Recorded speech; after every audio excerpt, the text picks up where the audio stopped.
Avro Lancaster, most powerful and efficient bomber in the world, and one of the most important war-winning weapons yet devised by the United Nations. Its fame is already established from that first heroic...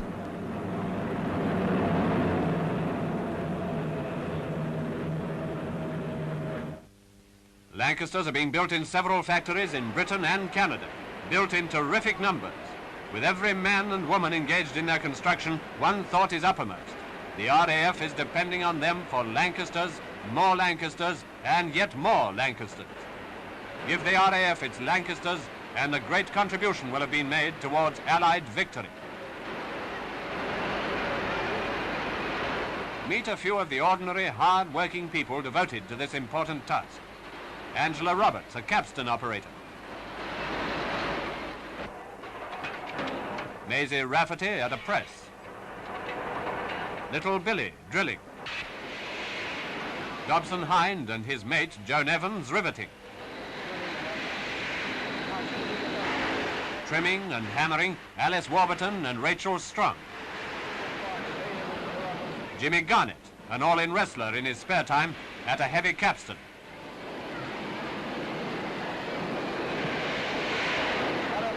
And a machine that doesn't require much human attention, an automatic lathe. It does everything but think. Let there be no doubt or argument about it. The skill and application of the workers in the aircraft factories is a great source of strength in our progress towards victory. Every pilot of a Lancaster is confident that he's handling an aircraft into which has gone not only superb designing, but the proud craftsmanship of an experienced army of workers. It's difficult to assess the value of that confidence in carrying out the vital tasks which are assigned to bomber crews. That confidence depends on the first-rate workmanship which is put into every nut and bolt, every part from the smallest component to the largest. Together, they build up into effective instruments for the hammering of Germany. The Lancaster comes of a famous family. Its immediate predecessor was the twin-engined Manchester. Then a means was found to incorporate 4 engines in the general Manchester design, and the result was the Lancaster. 4 Merlin or Hercules engines give it a top speed of 300 miles an hour. The increased horsepower enables no less than 8 tons of bombs to be carried.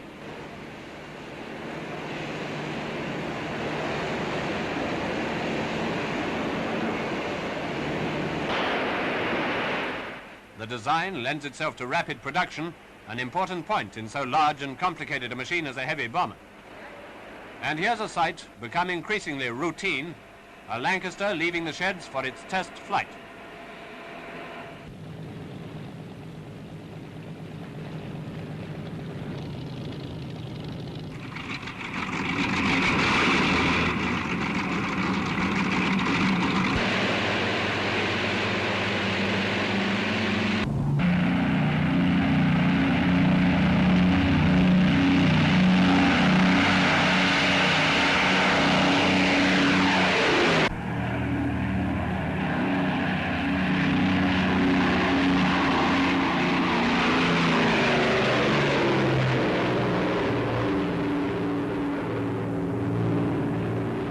People are apt to think of the test flight as simply a pilot's job. But many other things besides the pilot's controls have to be tested in daylight flight to Augsburg, through the 1,000 bomber raids on Cologne and Bremen. To the present day, the Lancaster is a name that is writing war history. Here, there are the gauges and mechanism used by other members of the crew. Engineers and technicians accompany the pilot to note the performance and check the equipment. The test flight is just an everyday duty for the experts engaged on it, but it's an absorbing affair seen through the eye of the camera.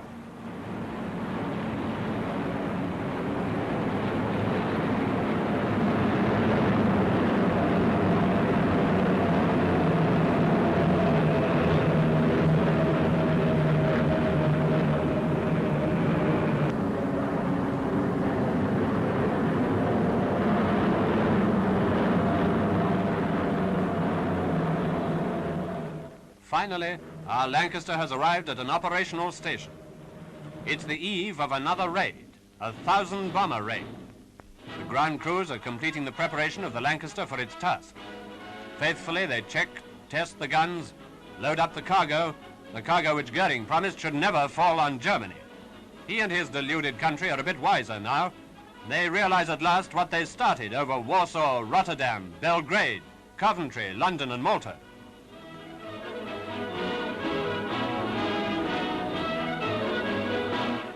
The pilots are preparing too.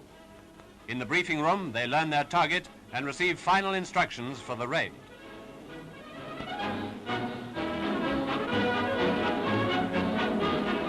Already, many German industrial cities have been devastated. But of places which have yet to feel the full weight of the RAF offensive, there still remains a long list. You now know precisely the next item on that list. Cross it off.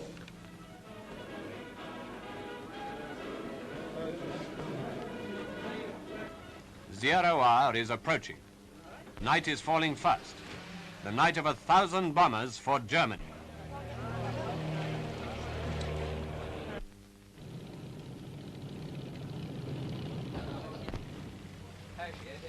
Yes, everything's okay, sir. Full bang on, is it? Yes, everything's bang on, sir. Right here. Come in a bit.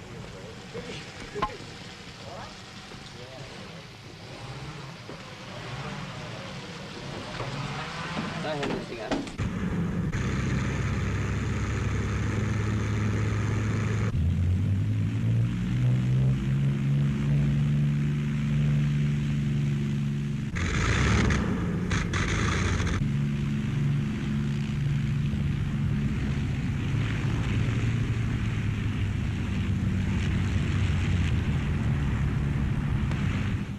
And now, as our Lancaster takes to its element, think again of the importance of every item in its construction. The successful accomplishment of the job it has been assigned to may depend on one of the smallest parts. The lives of its crew, too.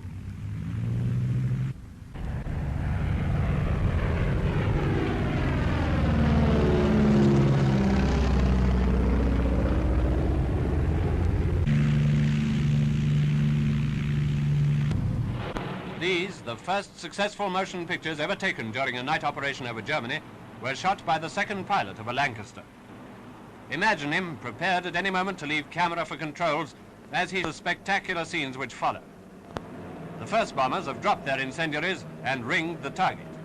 Our cameraman is with the second wave. Flying at a great height, he sees nothing but flame and fire, fire and flames. Each speck of light a blazing German building. Easy enough to realize the catastrophe, the concentrated chaos that is overwhelming the city below. Almost unbroken lines of fire extend a mile in length. Yet the raid is still young. At least 500 more bombers have yet to come. Incidentally, there's quite a lot of flak about.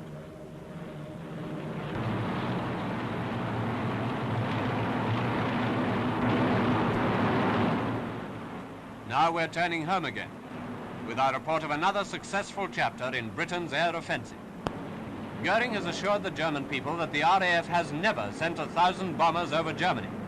Well, if it wasn't exactly 1,000, it might have been 1,001. Speed the day which sees 1,000 Lancasters over Germany. It all builds up to the same supreme purpose, the paralyzing of the German war effort, the overthrow of German armed might, and the elimination of Nazism.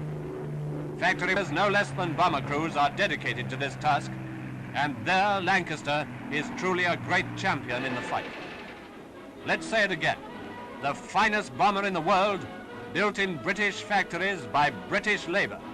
That's the Avro Lancaster, the sky giant of the RAF.